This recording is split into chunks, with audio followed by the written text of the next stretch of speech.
Hey, Sheriff, I'm bored. When do I get out? Tomorrow, kid. Do the crime, you do the time. I only cow tip Farmer Joe's cows. What's the big deal? You were trespassing. Anyways, I borrowed this book from Miss Oakley. You can listen to Devotion 13.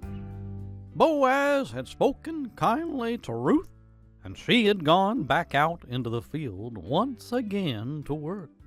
It is very likely that the servants of Boaz had been very surprised by his kindness to her, kindness that far exceeded the demands of the law.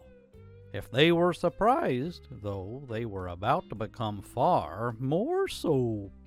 Ruth 2:15.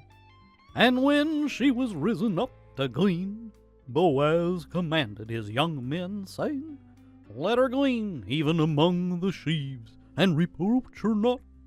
And let fall also some of the handfuls of purpose for her, and leave them, that she may glean them, and rebuke her not.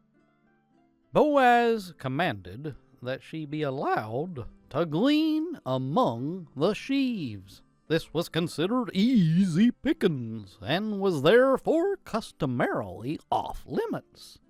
But he then shocked them even further by commanding that they drop handfuls in front of her, making her job of basket filling almost as easy as if it was happening with no effort.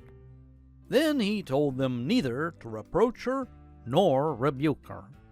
In other words, for Boaz it was not enough that he alone be extremely kind to others.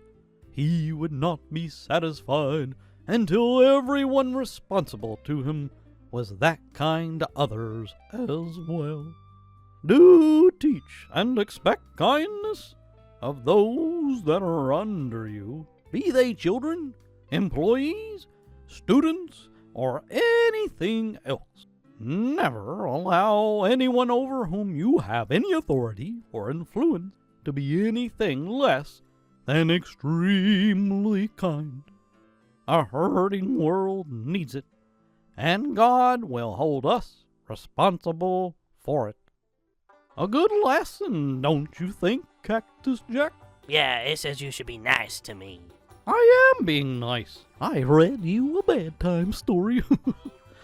Have a blessed day.